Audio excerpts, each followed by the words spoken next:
now I know I'm gonna kill again. You didn't see it coming. You were not that smart. You thought you could fix my mind. I had to kill you. Was the time of my life. You didn't guess that behind I was loading my gun. I got you, I tear you apart. I had to kill you. Was it so much fun?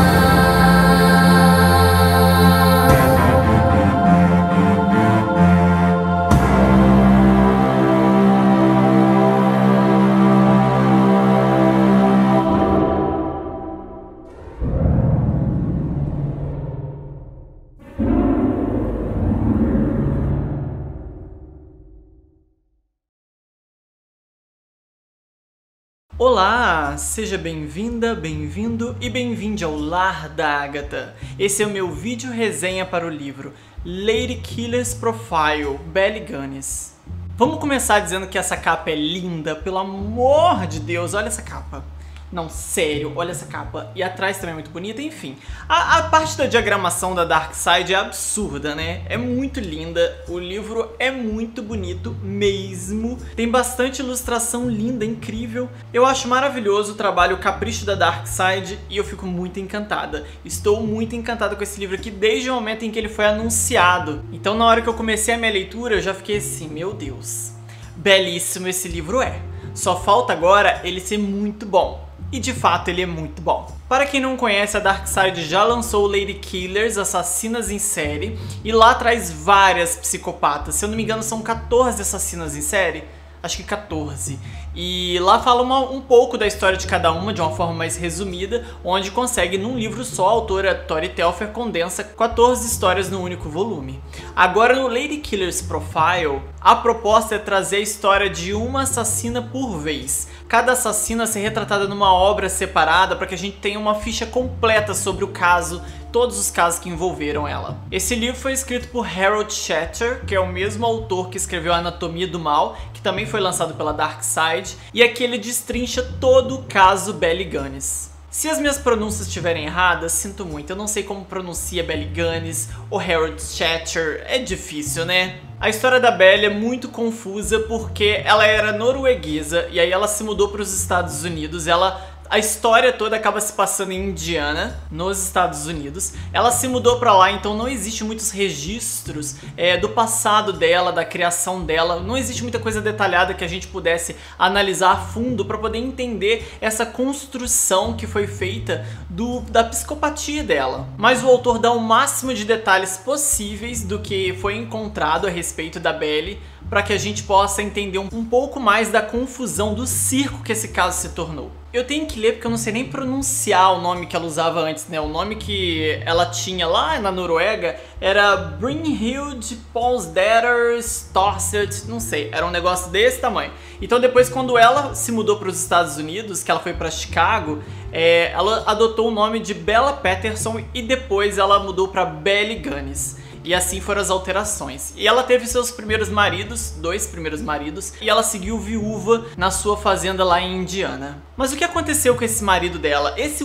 segundo e último marido dela, ela estava em casa com ele e os filhos, e ela pede pra poder chamar ajuda, aí a ajuda chega e ela tá desesperada, e o marido tá com um ferimento imenso na cabeça atrás, e tá morto na sala, e o pessoal tipo assim, meu Deus, como que ele morreu com esse ferimento aqui? E ela inventa uma história muito mirabolante de que o moedor de carne caiu da prateleira em cima da cabeça dele e tal.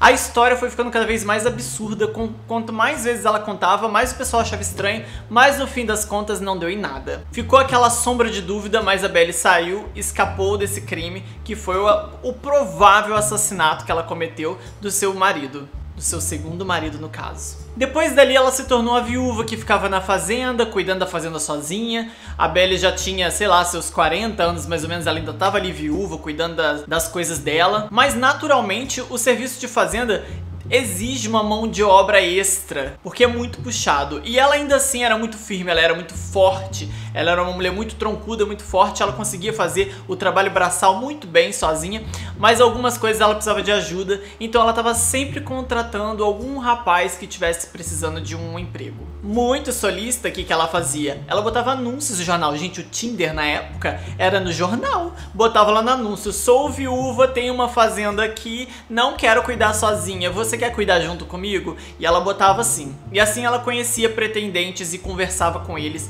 E aqui nesse livro você vai ter os relatos e você vai ler trechos de cartas ou então relatos de algumas coisas que estavam com parte do conteúdo dessas cartas. Não tem muita coisa que foi realmente encontrada, mas o que foi encontrado é muito louco, é muito intenso. A Belle fazia promessas, geralmente ela procurava outros noruegueses que estavam lá, porque ela procurava imigrantes, né, e prometia pra eles, tipo assim: ai, vem ficar comigo porque eu vou fazer aquela comida típica que você gosta, que eu sei que você gosta. E ela prometia coisas do tipo: vou cuidar de você, larga tudo aí, vende tudo que você tem e traz pra cá e vamos cuidar da fazenda juntos. E ela sempre frisava, conforme as cartas ela ia trocando correspondência, ela sempre frisava: não conta pra ninguém que você tá fazendo isso, vamos começar a vida só nós dois. Você imagina, tem gente que cai em trote, gente, em golpe hoje, pela internet, sabe? Da pessoa te iludir online e pegar todo o seu dinheiro. Você imagina em 1800 e bolinha. Essa história se passa mais ou menos ali em 1905, 1906,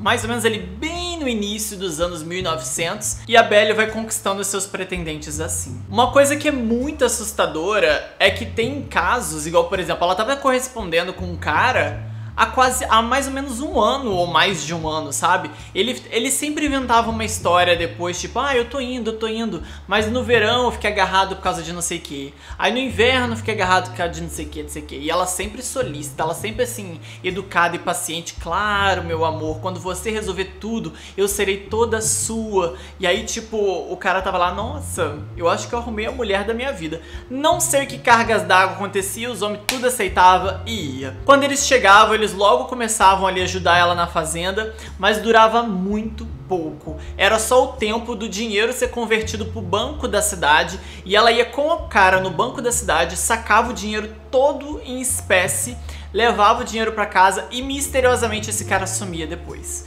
E aí ficava todo mundo assim: cadê aquele fulano que tava lá na fazenda Gunnis? E ela tipo: saiu, foi viajar, falou que ia fazer não sei o que ia visitar parente, nunca mais voltou. Eu tô indignada, porque ele sumiu e me largou aqui. Ela dava essa historinha, sabe? O pessoal ficava: ah, ok, né? Nossa, fulano sumiu e largou ela, né? E ela vai contando uma historinha assim. E assim foram se acumulando casos e casos e casos ao longo do tempo. Dentre esses ajudantes tem um chamado Ray Lemferry, eu acho que é assim que pronuncia. Bom, e aí a gente chega no último caso da Belle.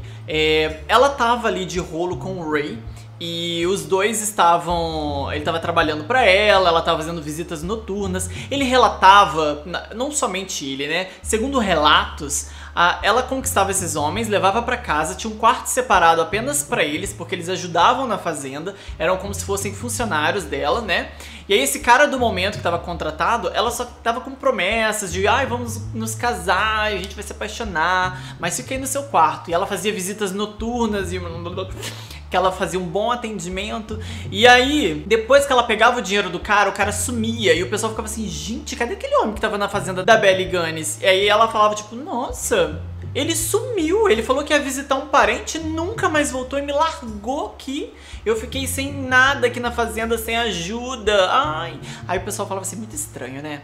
Porque sempre sumia. O homem que ia trabalhar lá sempre sumia. E ela inventava uma desculpa esfarrapada e passava batido. Como ela escolhia noruegueses que, assim como ela, né, eram conterrâneos dela, né, que assim como ela eram de fora, então era muito mais fácil, porque a família, não tinha família às vezes ali nos Estados Unidos, ou então não tinha muita gente próxima, e ela conseguia, né, manter tudo um pouco mais escondido. Só que esse último norueguês que chega entra em conflito com o Ray, porque quando ele chega, a Belly na hora, ela tava achando que ele não viria, e esse tinha uma grana. O Ray não tinha grana, mas ele tava lá ajudando ela nas coisas da fazenda, ela tava assim, vamos deixar ele por aqui, enquanto não chegar um pretendente melhor. E aí o pretendente do nada apareceu, ele finalmente veio, depois de um ano correspondendo com ele por carta, o homem apareceu, e na hora que ele apareceu, ela virou pro Ray e falou, não preciso mais de você. Você, por favor, se afasta e me dá minha privacidade? E aí ele ficou assim, meu Deus, como assim? Agora eu virei pra escanteio que esse garanhão norueguês chegou. Exatamente isso. Mas talvez isso tenha sido a salvação de Ray. Pouco tempo depois, vem os relatos do sumiço desse norueguês. E a Belly novamente, tipo assim, eu não sei de nada. Só que ele tinha um irmão, e esse irmão vem atrás dela e fala assim, eu encontrei cartas aqui que você mandou pro meu irmão, prometendo isso, isso, isso e aquilo. Nas cartas ela dizia, não fala pra ninguém pra onde você vai ser o nosso segredinho. Vende tudo que você tem aí, traz o dinheiro pra cá. Vamos viver uma vida assim, no sigilo. Depois que a gente estiver feliz, aí a gente fala pras outras pessoas. Aí foi exatamente isso que ele fez, só que o irmão dele encontrou as cartas e foi atrás dela. Isso é antes da metade do livro. Me surpreendeu porque eu imaginei que o desfecho dos assassinatos da Belly se desse lá pro final do livro, e não é assim. A gente já tem esse desfecho antes do meio. Esse é o último caso dela. Conforme o circo foi se apertando, né, o irmão dele foi pressionando ela, e ela dizendo, olha, não sei nada dele, ele sumiu, ele falou que foi visitar um parente, não voltou, e ficou nessa história. O Ray Lemferry, não sei como pronuncia o nome dele, Lemferry, não sei. O Ray também achou tudo muito suspeito, porque no dia em que ela deu cabo do norueguês, ela falou pro Ray ir numa viagem, mandou ele numa viagem, ó, vai fazer um serviço pra mim lá na puta que pariu. E não volta aqui agora, hein, essa noite eu quero você fora. Só que ele não foi na viagem, no meio do caminho ele voltou e, segundo relatos, ele disse, eu quero saber o que essa mulher tá aprontando e eu vou descobrir hoje. E o que aconteceu? O homem sumiu.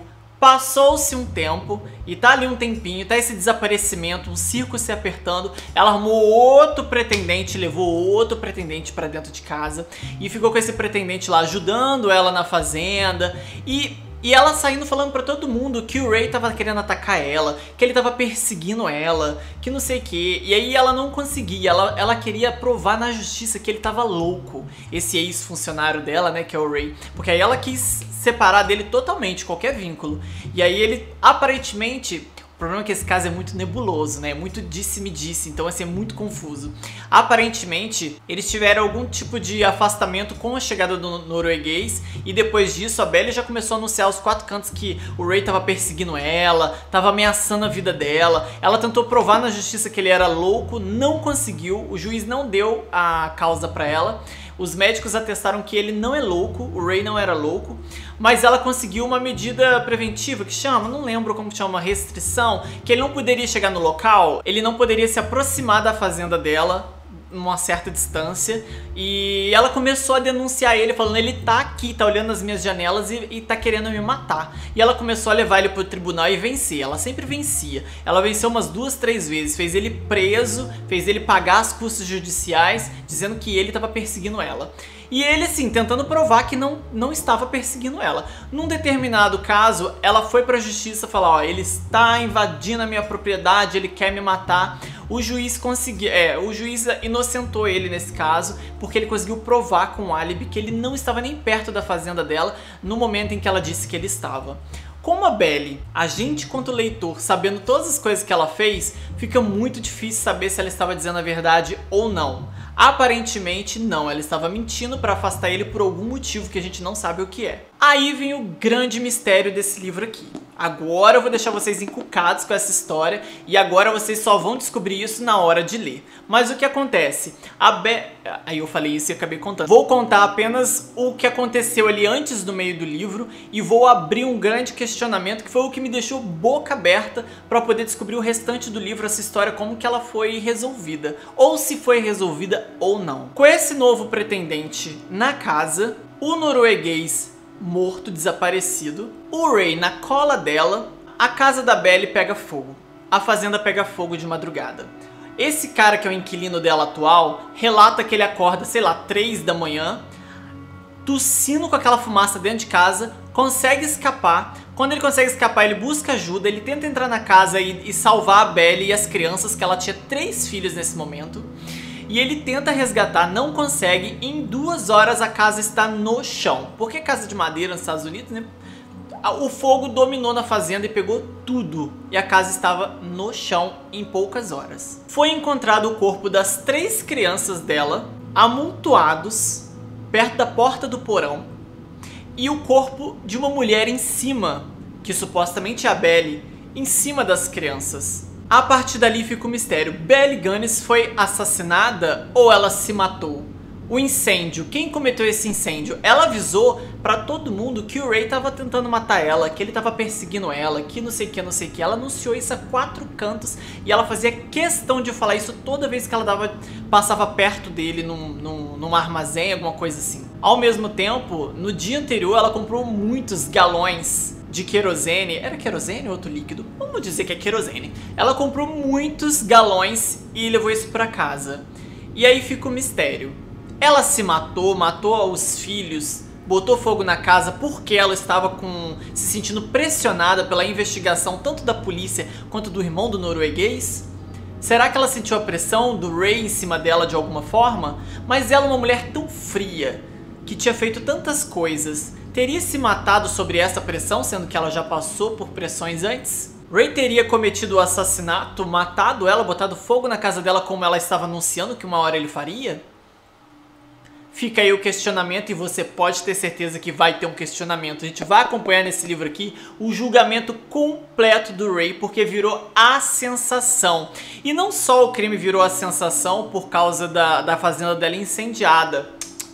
Quando a fazenda dela foi incendiada e eles chegaram lá e eles decidiram começar a mexer, eles acharam no chiqueiro dela corpos. E conforme eles iam cavando a lama do chiqueiro, eles achavam a 1 metro da terra mais corpos e mais corpos. E a contagem não parava. Escancarando essa história horrível dos crimes da Belly, saíram muitas manchetes de meu Deus, olha o tanto de corpo, meu Deus, o que aconteceu nessa fazenda? Será que esse corpo é dela ou não? Existiu uma razão pela qual duvidar que o corpo que estava em cima das crianças fosse o da Belly de fato. De início eles acharam que era e depois acharam que não. Aí começou um vasto questionamento na mídia e popular dizendo que Belly teria forjado sua morte e teria escapado por aí, estava viva. E muitas teorias, muitas teorias. E dentre várias coisas eu separei algumas curiosidades.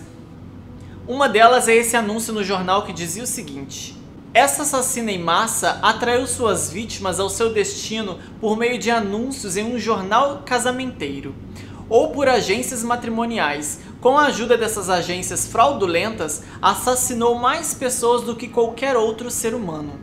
Ilustrando essa passagem, havia um desenho da Belly empunhando uma foice em seu quintal à noite. Nessa hora eu falei, gente, a ceifadora, ela era chamada de ceifadora. E eu tinha feito no ano passado um ensaio com a foice na fazenda. Eu falei, é a hora de ligar o meu ensaio do ano passado com a resenha desse ano. Porque quando eu fiz esse ensaio ano passado para anunciar o meu nome de Madame Agatha Killer, eu fiz uma ceifadora de vidas. E aí, agora ficou solto esse vídeo no canal. Eu falei, não, vou juntar ele agora. Esse vídeo vai voltar e vai fazer sentido. E no lip sync eu vou mostrar o que acontecia fora e dentro da fazenda. A parte de dentro da fazenda, estou com o cabelo preso, com as tripas. E a parte de fora da fazenda, estou ensanguentada com a minha foice. Enfim, o jornal virou um pandemônio quando descobriram as vítimas da Belly, todos aqueles corpos. E aí, minha filha, os mistérios não paravam. Não paravam. Ela tinha uma enteada, que ela cuidava da enteada quando o marido dela morreu, né? O último falecido, que né, morreu assim, coitado. Um trágico acidente do moedor de carne caiu do nada em cima da cabeça dele. Né? A gente já sabe que ela matou. E a enteada dela desapareceu também. Quando a enteada dela desapareceu, o pessoal acreditou que ela estava viajando e tudo mais, até que encontraram o corpo da coitada lá no chiqueiro. Eu separei um trecho que descreve como que ela matava suas vítimas. Eu tô com um pouquinho de dificuldade para ler por causa dessas lentes, mas nós vamos conseguir. Olha, gente, assim, essa parte eu fiquei de estômago embrulhado com o que essa mulher fazia com as vítimas. Encontrando os corpos, né, e a gente vê o que foi feito. Bora lá!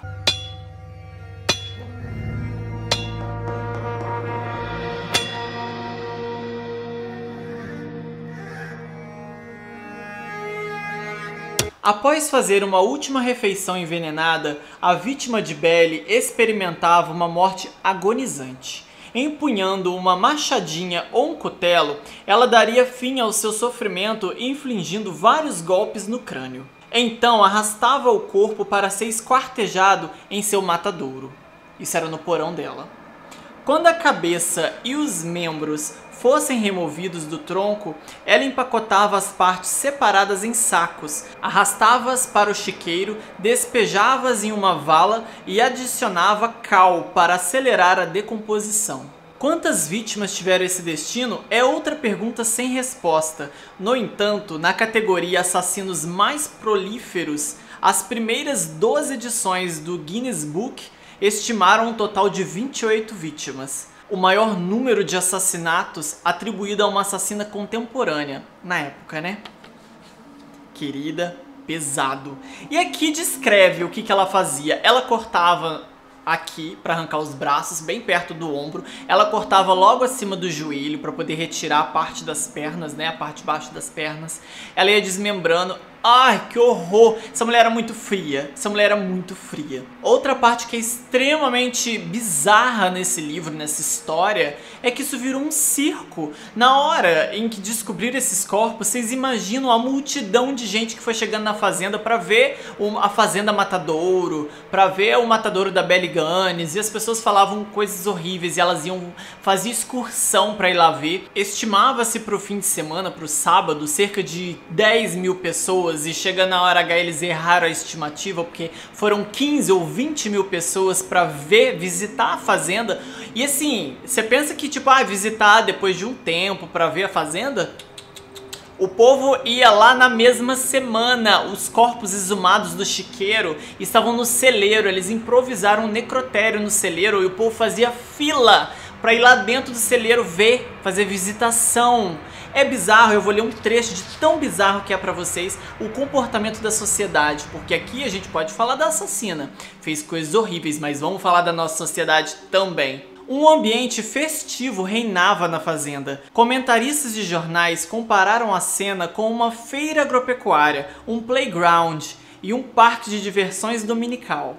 Vendedores anunciando seus produtos com megafones, saquinhos de amendoins, pipoca e limonada, ao lado de um dos túmulos onde foram desenterrados os restos putrefatos de duas das vítimas de Belly, um homem forte improvisou o carrinho de refrescos e distribuía sorvete cor-de-rosa e bolo. Ai, que lindo! Levava até as crianças, levava! E a família toda pra ver, fazia excursão. Gente, até a passagem ficou cara, eles botaram a passagem tipo 5 vezes mais cara, o pessoal ia pagando, chutando aqui, 5 centavos na época, aqui que fala em centavos, pagava tipo 5 centavos pra ir, na hora de voltar a passagem era tipo 25 centavos, era caríssima em comparação, né, e assim...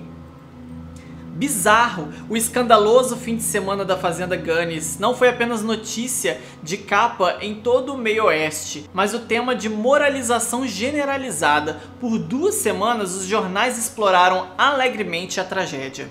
Olha, muito doido, gente, muito doido. No livro também a gente vai ter o julgamento que acontece pós incêndio da Fazenda Gunness e a acusação de que Raylan Ferry seria supostamente o causador desse incêndio, o assassino de Belly e seus filhos. Dali a gente fica confusa. Eu fiquei assim, passada nessa parte, porque a morte dela e a descoberta dos corpos é lá no meio do livro ou antes do meio do livro. Então assim, você já vai pegar a parte principal da história, descobriu e tal, na hora que desvendou e que o incêndio aconteceu, eu falei, acabou agora, mas tipo, antes do meio do livro, como é que o autor vai segurar essa história por mais metade do livro, mais, sei lá, 150 páginas? E querida, tinha pano pra manga. Porque o que acontece? Quando os crimes da Belly ganham a luz do dia, que as pessoas descobrem, nossa, teoria de tudo quanto que é tipo. Eu vi a Belly Gunness, eu vi ela,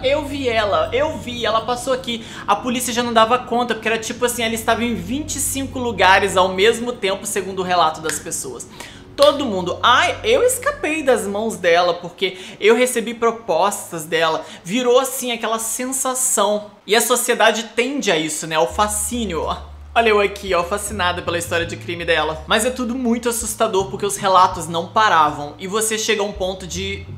não sei mais o que é verdade e o que não é aqui. Preciso ir até o final desse livro pra descobrir. Aquele era realmente o corpo dela? Se não era o corpo dela, de quem era esse corpo? Existe um agravante no mistério nesse corpo ali, mas eu não vou contar aqui pra vocês. Vocês vão descobrir lendo o que é que aconteceu, o que tinha naquele corpo que fazia com que as pessoas duvidassem que fosse o corpo da Belly. Daí a gente vai pro tribunal e a gente precisa descobrir no julgamento se Ray vai ser condenado ou não por ter assassinado ou não, botado fogo ou não na fazenda de Belly Gunness. Gente, aí mora o babado, tá? Aí mora o babado.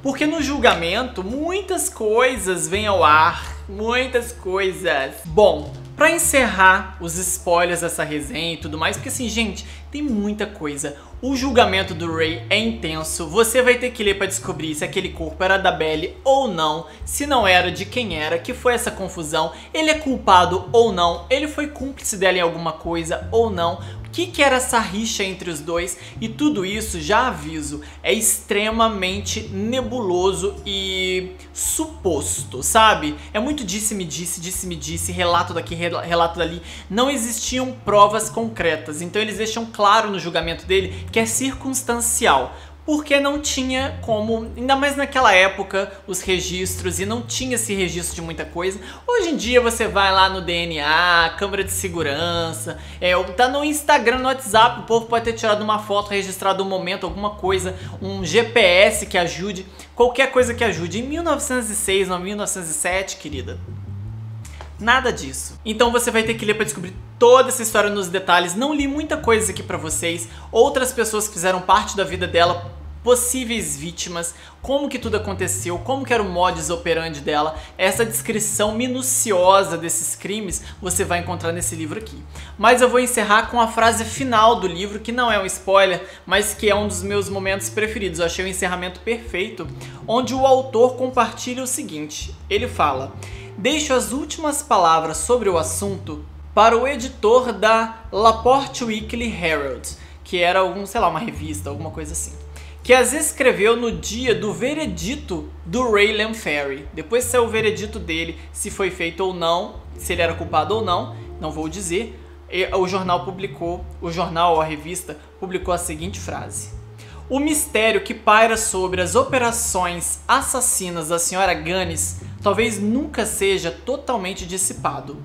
Na concepção e brutalidade da execução, os crimes da Sra. Gunness são inigualáveis. Ela tem o direito de ser conhecida pelas gerações futuras como a monstra do século XX. Aqui é o seguinte: a violência feminina é um assunto muito interessante de se estudar, de trabalhar, de pesquisar, de ler a respeito, porque a sociedade não trata os homens e as mulheres da mesma forma, até mesmo quando são psicopatas, até mesmo quando são homicidas perigosos, até mesmo quando são monstros. Quando a sociedade tende a colocar nome nas pessoas, né? O que é muito danoso. Eu acredito que quando a gente bota essas palavras, um monstro, a monstra, papapá, popopô, a gente tira a humanidade daquela pessoa no sentido de que afasta a gente, sabe? Ah, é um monstro, então jamais que seria eu, jamais que seria meu vizinho, jamais seria meu irmão, jamais que seria meu tio. Mas essas pessoas não são monstras. Elas são mães, filhas, pais, irmãos, tios, ou seja, a crueldade humana pode estar em qualquer lugar, em qualquer um. E essa possibilidade, acho que encarar essa possibilidade é muito importante para que a gente se torne mais atento e que possa trabalhar nisso, sabe, quanto sociedade. O que poderia ser feito? Como que esses psicopatas são formados, por assim dizer? Quando que eles se tornam? Quais são os gatilhos? Quais são as experiências? A gente precisa analisar como a gente se comporta quanto sociedade. E quando a gente, na minha opinião, quando a gente dá esse nome, né, monstruoso pra essas pessoas, a gente afasta elas da nossa realidade, como tipo assim, um monstro, uma coisa muito... não teria aqui da minha família, não teria aqui no meu bairro, nossa, um monstro. Então eu acho que isso afasta um pouco. Mas, dito isso, os homens e as mulheres ao longo da história são retratados de formas distintas, muitas delas não são nem faladas, muitos dos seus crimes não são conhecidos, não porque seja uma coisa que deva ser celebrada, mas é uma coisa que deve ser reconhecida, porque não existe uma distinção entre as mulheres e os homens que cometem esse tipo de crimes, são igualmente horrendos. Mas os relatos, a história, retrata de formas diferentes e aí, enfim, é mais um assunto a ser discutido também. Bom, fica aí a reflexão, fica aí a indicação. Belly Gunness, Lady Killer's Profile, do Harold Shatter, lançado pela Dark Side Books, a edição está belíssima. A gente já sabe que um crimezinho bizarro, assustador, a gente corre na Dark Side. E olha, querida, essa edição está belíssima, a história é bem complexa. Em muitos momentos eu acho que o autor sabe ambientar tão bem, ele traz os relatos e ele traz também as possibilidades. Quando alguém fala, eu vi a Belly Gunness aqui da minha cidade, aí você fala, ah, ela foi encontrada lá. Ele vai passando pra você essa sensação de estar lá naquele momento e acompanhar a investigação e o julgamento, sabe? Não vem a notícia antes pra você e você vê como que desenrola. Você realmente fica assim, meu Deus, agora eu tô confuso. Meu Deus, mas aqui não é isso? E aquela possibilidade? E essa possibilidade aqui? E quando abre pontas que não são fechadas, o autor realmente não fecha, porque na vida real não foi fechado. Então você fica assim, ah, meu Deus, isso não faz sentido, mas realmente não fez sentido. E isso é brilhante porque não é um romance fictício, né? É um relato real, né? True crime. Então todas as pontas soltas ficam pontas soltas. O autor não traz essas respostas, ele traz o máximo que foi coletado na época e te apresenta. E você vai ter muitas dúvidas, assim como todos os estudiosos desses crimes. No mais, eu espero que você tenha gostado desse vídeo. Se você gostou, dê um like, por favor, comente abaixo a sua opinião. As minhas redes sociais estão aí abaixo nas descrições. Me sigam no Instagram para ver as minhas fotos babadeiras. Eu fiz ensaios baseado, tá? Nessa história macabra. E eu espero que você goste. Muito obrigada por assistir até aqui, um beijo e até a próxima.